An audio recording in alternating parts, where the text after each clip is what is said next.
Grabe na! Exposed na tambali sa Marcos na shock sa matinding pasabog do Grales Tomestigo, no? Pulo.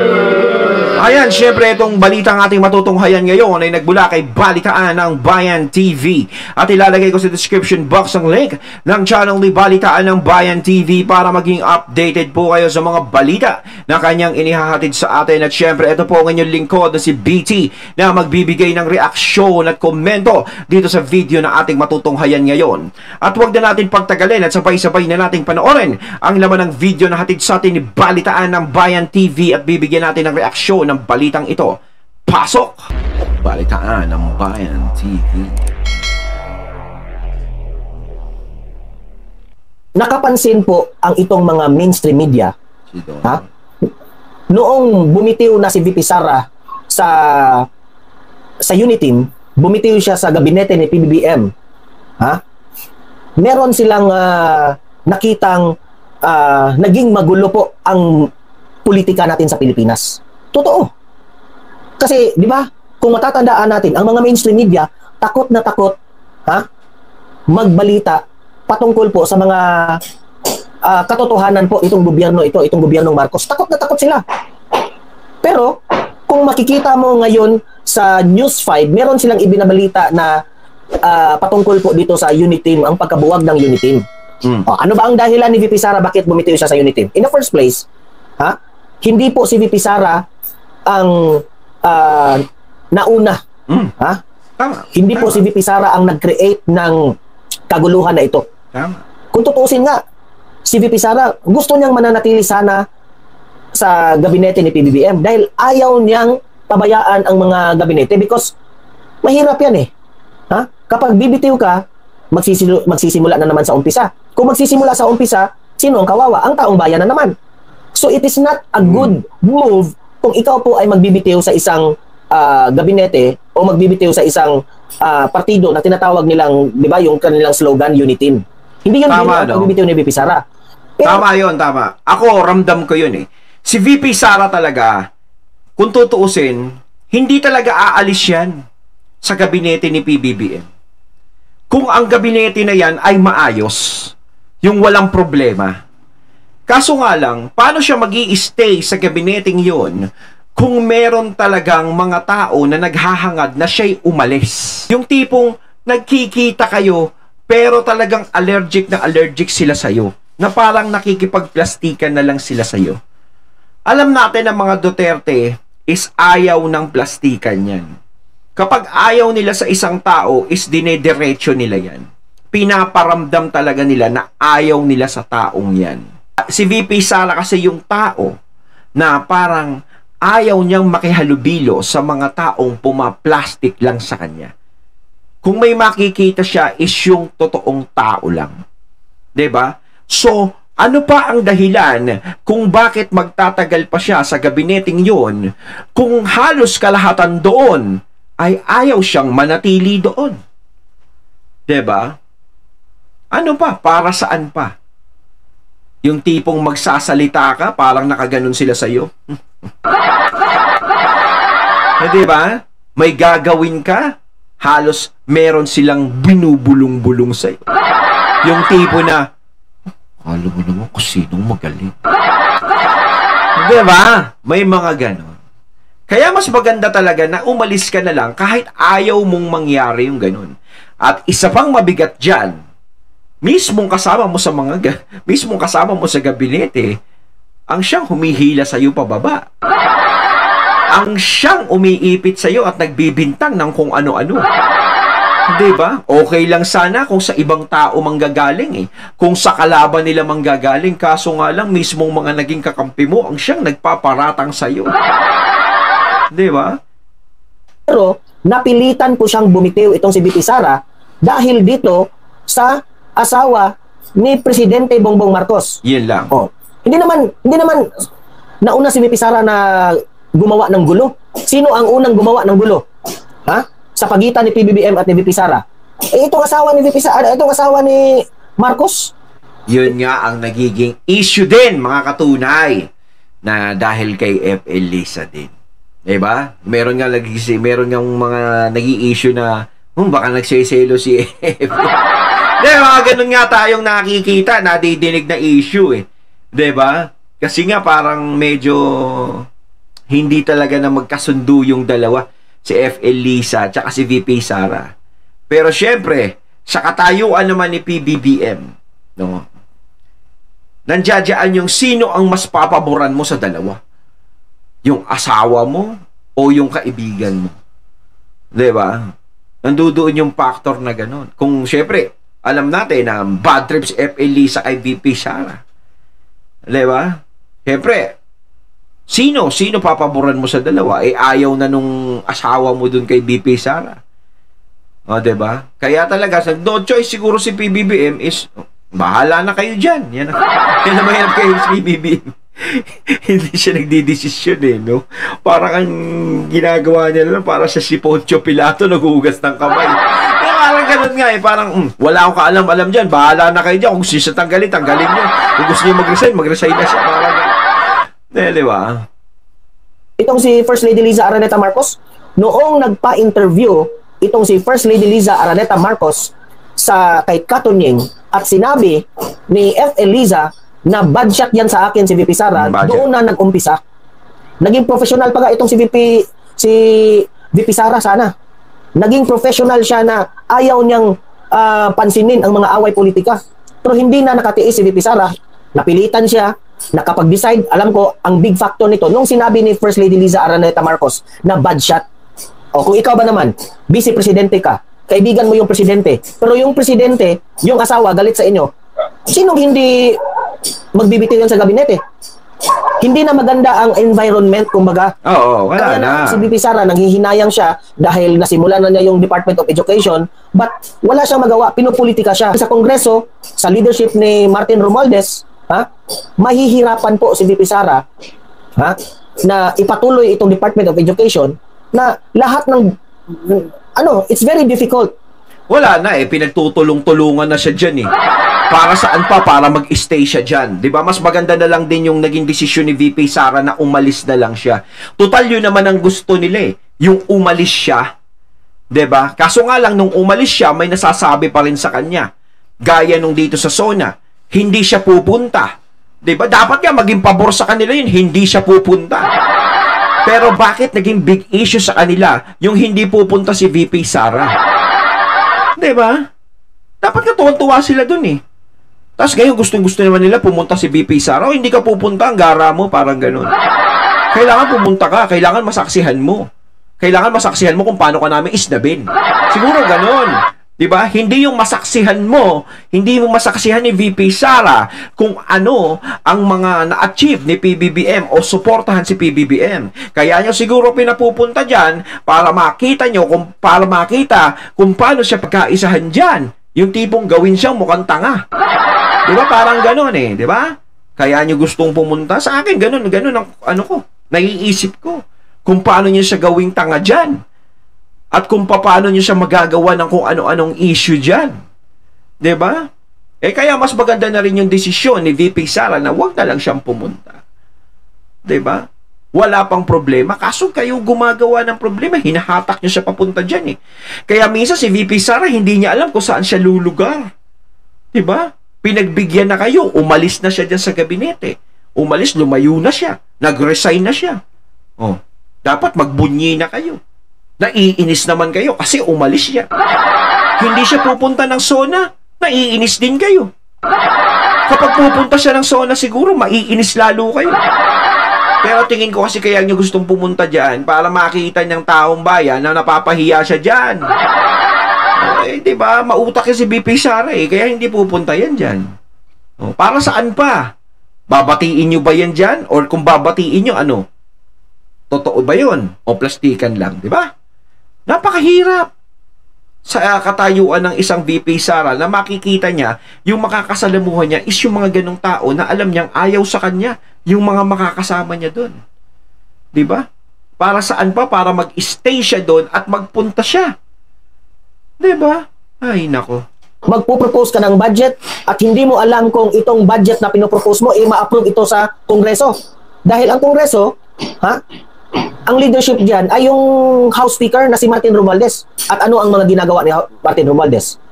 Hindi nga nyo kinampihan si VP Sara Martin Romualdez sa confidential funds. Hindi nyo kinampihan.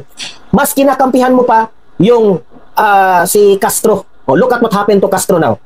Ha? Si Castro, yung kanyang kaso, na guilty siya. Meron pa siyang chance na makipag-appeal sa higher court, no? Pero yun ang kinakampihan mo, Martin Romualdez. Kakahiya ka. Instead na yung kakampihan mo, yung running mate ng pinsan mo na si PBBM. Pero, pinatuloy nyo pa rin na imbestigahan si VP Sara na malinis ang kanyang trabaho dyan, patungkol dyan sa confidential funds. Yun ang pinakamasakit dun eh. 'Di ba? Yung mismong mga kakampi mo ang siyang naglalaglag sa'yo. 'Di ba? Pero nga, kung ikaw ay may pangarap sa mataas na posisyon at nakikita mong merong isang umuungo sa posisyon, yung gusto mong kunin na yon, yung pangarap mong yon is hindi mo makukuha at makukuha ni VP Sara, malamang is gagawa ka ng paraan para siya ay mawala. 'Di ba? Ayan, nawala na siya. Be happy. 'Di ba? Pero yung pagkawala ni VP Sarang yan, 'di ba? Yung pag-alis niya sa gabinete, pagre-resign niya sa DepEd, is talagang mas lalong umugong ng umugong. Mas lalong maraming taong napapalapit sa kanya, sa ginagawa niya. Kayo na nagpapaalis sa kanya at kayo na mga nagpaparatang sa kanya, kayo mismo ang nasisira. 'Di ba? Nagiging baliktad ang senaryo. Kasi nga, alam ng mga tao ang Duterte. 'Di ba? Alam ng mga tao ang Duterte kung ano ang mga ginagawa niyan. Kung ikaw ba naman, Castro, bigyan ka ng 11 days. Ha? Kasi binigay sa kanya December 19 at kailangan niyang maubos yung confidential funds na yan. Di ba? Utak rin gamitin, Castro. Kaya nga nasasablay ka minsan eh. Ha? Oh, look at what happened to you now. Kailangan kang mag-appeal ngayon. Batikos ka ng batikos kay VP Sara, pero ikaw rin pala, hindi mo tinututukan yung problema mo. Oh, na-guilty na pala kayo sa isang kaso nyo na. Kasi alam naman natin kung bakit ganyan yung mga yan eh. Ayaw talaga nilang maupo si VP Sara dahil alam nila kapag ang mga Duterte o may Duterte na namang maupo bilang presidente, hindi na naman sila makakaporma. Oh, yun eh. Walang kukonsente sa mga ginagawa nila. Siyempre, mas gusto nilang i-endorso yung alam nilang kukonsentihin yung ginagawa nila. Dalang-dala na sila kay FPRRD dahil hindi sila kinukonsente. Lalong-lalo na kung si VP Sara yung maging presidente, kung manalo siyang presidente. O, lalong hindi sila kukonsentihin. Diba? Kaya, talagang tinututukan talaga nila yan. Kaya ngayon sarili nila, hindi na matutukan. Nagugulat na lang sila. Nagdyan, guilty kami. Sila pa yung naging guilty. Samantalang sila yung patong ng kaso sa mga Duterte. Oh, i-appeal mo yan. Kung totoo, kung totoong malinis ka, i-appeal mo yan. Respetuhin natin ang Korte, Castro. Ngayon, nakapansin po ang mainstream media na dahil dito sa wala ng unity team, gumugulo na po. Mas lalo nang gumugulo ang politika sa Pilipinas. Oo, tutusin talaga ang gulo ng politika sa Pilipinas. Kaya nga kung ikaw magkakaya ka ng mga investor dito, napakalabo eh. 'Di ba? Hindi na uuunlad tong bansa natin kung ganyan ang mangyayari. Araw-araw away ang politika. Kaya kailangan talaga, yung iba, hinihingi talaga nila na sana mabago yung gobyerno. 'Di ba? Kasi kapag ang kailangan kasi ng taong bayan, yung gobyerno na nagseserbisyo sa taong bayan. Hindi nakakatulong yung awayan ng awayan. Kasi yung awayan na yan, is, ang resulta lang yan, kaya nagkakaganyan yan, yung agawan sa kapangyarihan. Gusto ko maging presidente sa susunod eh. Yun ang tinututukan, yung pangarap na maging mataas ang posisyon. Maging vice president, maging presidente, kailangan mamuno ako sa bansa. 'Di ba? Kung diyan lang nakatutok, wala talagang mangyayari. Magkakaroon talaga ng hilahan pababa. Pero kung ikaw ay magtatrabaho ka, gagampanan mo yung mga pinangako mo sa tao, or kung hindi man ikaw yung presidente at ikaw ay kasama lang ng presidente, siguro mas maganda kung tumutulong ka na lang sa presidente kung paano mapapaunlad yung bansa natin at kung paano mo matutulungan yung mga tao. 'Di ba? Hindi yung tututukan mo lang kung paano mo hihilahin pababa ang mga Duterte. Lagi kong sinasabi na walang mangyayari kung mapakulong ang mga Duterte. Magke-credits lang sa mga taong galit sa kanila yan, pero sa taong bayan, walang maitutulong yan kapag naibagsak ang mga Duterte. 'Di ba? Maraming malulungkot pero walang maitutulong yan. Lalo pang magkakagulo. Bakit hindi nyo nilang tutukan yung taong bayan para mas matuwa pa sa inyo? 'Di ba? Kasi mas maganda yung ganun na pinaprioritize nyo yung mga taong bayan. 'Di ba? Kahit hindi na kayo mag-ambisyon na tumakbo sa mataas na posisyon, baka yung mga tao na mismo ang maghatak sa inyo papunta diyan. 'Di ba? O bakit hindi ka magpresidente kasi ang ganda ng ginagawa mo? O gaya kay VP Sara, o mayor, 'di ba? Hindi natin lubos maisip na tatakbo siya sa ganyan. Magugustuhan siya ng tao, itutulak siya ng mga tao sa ganyan. Hanggang sa tinutulak siya ng mga tao ngayon na maging presidente. 'Di ba? Tao na mismo ang magtutulak sa iyo, mas maganda 'yon. 'Di ba? Kasi alam nila, nakikita nila na maganda yung ginagawa mo. Pero kung hindi maganda yung ginagawa mo, kahit anong ipakita mo sa tao o kahit na anong gawin mo, hindi nila papansinin 'yan. 'Di ba? Halos hindi naman nagiging maganda yung resulta mo sa mga tao, tas tatakbo ka ng mataas na posisyon. Ay naku, sayang lang ang effort. Plus, nawindang pa kayo, itong mainstream media ngayon na very late ang kanilang reaction dito sa mga balita na itong si former President Duterte, si Pulong Duterte, at itong si Basti Duterte ay may planong tumakbong senador. Ang mainstream media ngayon, unti-unti na nilang kino-cover itong story na ito. Dati hindi ito kino-cover nila. Kasi takot na ngayon ang kalaban ng mga Duterte. Itong mga taga-kongreso, alam ko mga galawan nyo. Pag magiging malakas na naman sa survey ang mga Duterte na posibleng mananalo sila, magbaliktaran na naman yung mga kongreso na yan. Mga gahaman kayo sa kapangyarihan Kung saan yung malakas, doon kayo Hindi pa yan, wala pa yan. Hindi pa magbabaliktaran yung iba dyan. Kapag malapit na ang 2027 at nakikita pa rin talaga nila na nananatiling number 1 si BP Sara, naku, dyan na natin mararamdaman kung sino talaga ang magbababa ng kanilang mga bandera, kung sino ang magwa-white flag. Pituko kayo Pero no, the Duterte already learned their lesson. Sabi pa nga ni former President Duterte, dito sa PDP laban, ang tatanggapin nila yung may prinsipyo. Ayaw na nilang tumanggap ng mga miyembro ng PDP yung mga sariling interest lamang po. Kasi itong mga tatakbong sa susunod na eleksyon, kailangan sila ng makinarya Kailangan nilang maging kapituko sa mga matataas na survey ng politicians like dito sa mga Duterte.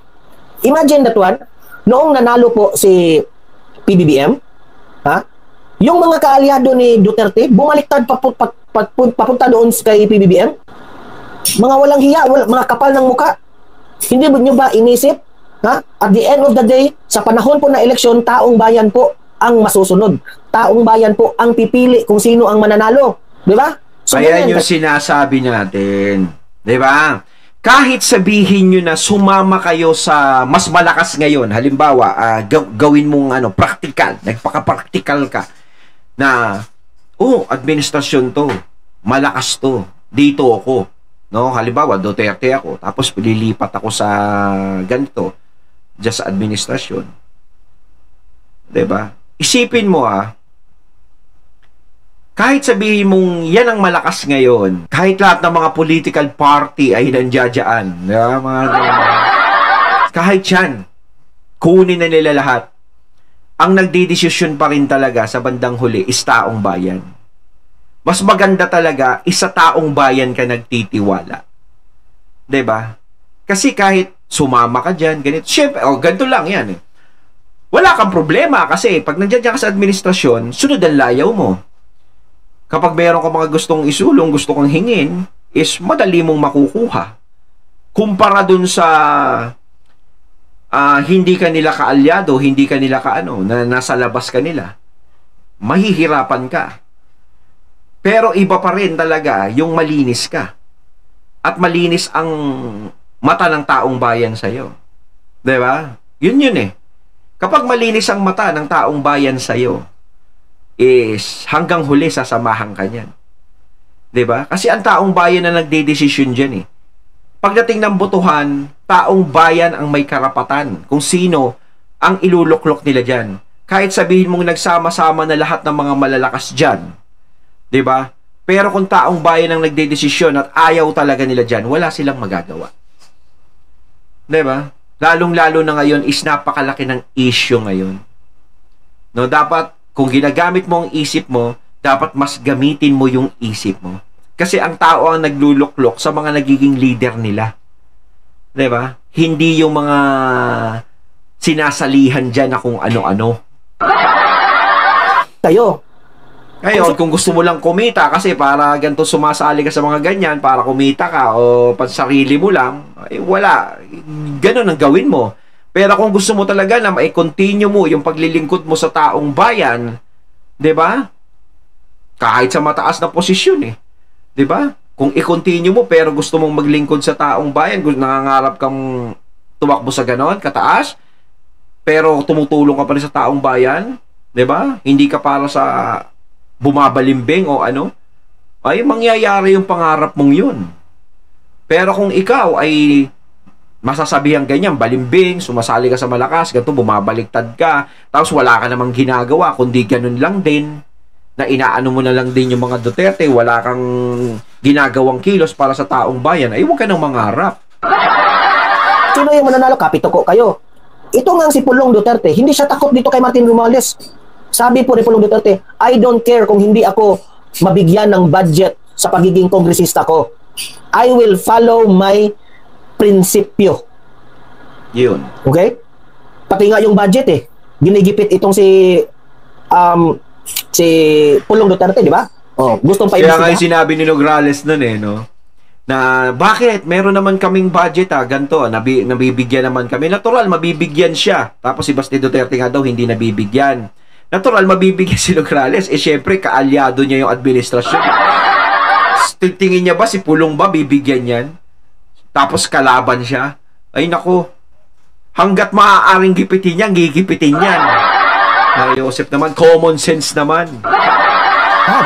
Nawala namang katuturan yung mga pinagsasabi nila. At dapat nila yun papatunayan. Di ba? Okay lang naman, imbestigahan to be transparent. No? Pero bakit ngayon lang yan pinaimbestigahan? Panahon yun ng pandemic eh. Kine-question yung 51, ano ba yun? 51 million? 51 billion. I forgot I'm sorry. 51 billion yata yun? O 51 million? Eh, kay Mayor Basti pala yun. Ito pala kay Pulong. Si Pulong nga pala, congressman. Ayun. So, ganyan. Bakit ba ang mga mainstream media, unti-unti na nilang, to think itong mga mainstream media na ito, tiklop itong mga mainstream media for the past 2 years. Nung nanalo na si PBBM. Pero ngayon, unti-unti na nilang kino-cover I should say siguro na tama itong mainstream media. Huwag lang puro mga magandang nangyari tungkol kay PBBM, kundi ibalita nyo rin yung mga isinisigaw ng taong bayan. Ano ba yung isinisigaw ng taong bayan? Tama yun. Dapat talaga lahat kino-cover ng mainstream media. Kaya nga hindi natin masisisi yung taong bayan kung bakit sila nawawalan ng tiwala sa mainstream media. Na nagkakaroon sila na parang may pinapanigan lang. Mas maganda yung ganyan na both sides binabalita talaga nila. 'Di ba? Yung talagang pagpapahayag talaga sa taong bayan na binibigyan nila ng kaalaman. 'Di ba? Hindi na nila nagugustuhan ang mga pinanggagawa ni PBBM. So dapat nyo rin, yung hakbang ng Maisog Rally, dapat kino-cover nyo yun, mga mainstream media. SMNI lang po ang nagko-cover doon. And to think mainstream media, you have to cover that one kasi boses yan ng taong bayan. Yan ang isipin nyo. Di ba? Yan ang isipin nyo sana. Ngayon, punta tayo dito sa nagsalita na po itong si VP Sara, tinuldukan niya patungkol po dito sa designated survivor. Kasi sabi ng iba, hindi magandang biro yan. Nagpapabida yung presidente, vice presidente. Ngayon, ang sinabi po ni VP Sara, hindi po biro yung designated survivor na sinabi niya. Pero itong kongreso, nagre-react na naman. Hindi biro yung ganyan, kasi ganyan. Lagi kayong may lagi kayong may ika-comment talaga kay VP Sara Kayo ba, to think hindi nga nagsasalita ang Presidente Bongbong Marcos patungkol po sa designated survivor na sinabi ni VP Sara. Oo nga eh, hindi natin nadidinig si PBBM na nagsasalita doon tungkol doon eh. Pero yung mga alitap-tap talagang patuloy, talagang banat ng banat eh. Parang napaka-big deal sa kanya. Dapat nga ang maapektuhan doon sa sinabi ni VP Sara designated survivor na yon is yung Pangulo. 'Di ba? Na parang yung sinasabi ng iba na parang mamamatay na ba ganito? Diba? Dapat isipin niya yung Pangulo talaga maiinis doon. Pero naiintindihan naman siguro ng Pangulo 'yun. Kasi hindi natin alam kasi masyado nang talagang tahimik si PBBM. Kaya hirap kay PBBM masyado tahimik. Kayo na yung bida-bida itong kongreso ha. Kayo pa mismo ang nag-react agad dito kay VP Sara tungkol diyan. Hindi siya nagbibiro kasi sabi nga ni Win Gatchalian, Senador Win Gatchalian, kung hindi man natin ginamit yung term na designated survivor, pero kung I think si Win Gatchalian or may comment siguro yun si Win Gatchalian, I think si Win Gatchalian, no? Kasi nalilito ako kay Win Gatchalian at ni Chis Escudero. Pero I think si Win Gatchalian yung may sabi. Si Win. Na kahit man hindi designated survivor ang term na ginamit natin dito sa Pilipinas, pero ang trabaho talaga ni VP Sara, ay maghintay lamang. Maghintay siya kung merong hindi magandang mangyari sa presidente. Yun talaga yung sa vice president. Siya papalit. Substitute or reserve yung vice president. Kaya lang naman kasi sila umaalma dyan sa designated. Parang pinaalala sa kanila yung naku, si VP Sara pala, si Sara Duterte pala papalit pag nawala yung presidente. Diba? Parang natatakot sila sa ganun na magkaroon ng posisyon ng isang Duterte uli sa Malacanang. Diba? Parang sumampal sa kanila yun Yun ang ayaw nilang mangyari. Kaya nila tinututukan kasi yung vice president, kaya nila pinag-iinitan yan na mawala. Para kung sakasakali na mawala yan, pag yung presidente na wala, di ba, wala na yung vice president, na pakulong na nila, ganyan-ganyan nila, natanggal na. Kung may mangyari man sa presidente na wag naman sana, wala nang papalit na VP Sara. Ngayon, malaya na silang makakapasok dyan sa posisyon. Ang problema, baka mamaya mawala si VP Sara, ang mga Duterte, baka mamaya si PBBM naman ang isunod nilang tanggalin. Yun ang mahirap doon. 'Di ba? Para yung posisyon talagang makontrol nila. Pero kung sila ay malakas talaga diyan at nauuto talaga nila, wala talaga. 'Di ba? May pag-asa talaga sila. Kaya ang pag-asa na lang talaga nila ngayon is mawala ang mga Duterte sa landas nila. Ganun yan Yan talaga ang trabaho. Nakasaad yan sa konstitusyon na ang vice presidente po ang papalit sakasakaling merong hindi magandang nangyari sa presidente. Kung siya ba ay nakasakit, kung siya ay nasyusyutay, hindi natin alam kung sa anong bagay, papalit talaga ang vice presidente. Pero we are praying na wala naman. Ayun, natatay natunghayan ang video na nagbula kay Balitaan ng Bayan TV at syempre natunghayan natin ang boses na yun na nagbula kay Sir Don Mar TV. Kayo mga katunay, yan ang masasabi nyo tungkol dito sa video ang ating natunghayan ngayon. Comment lang po kayo sa comment box. So once again, I'm BT and I'm out. Peace.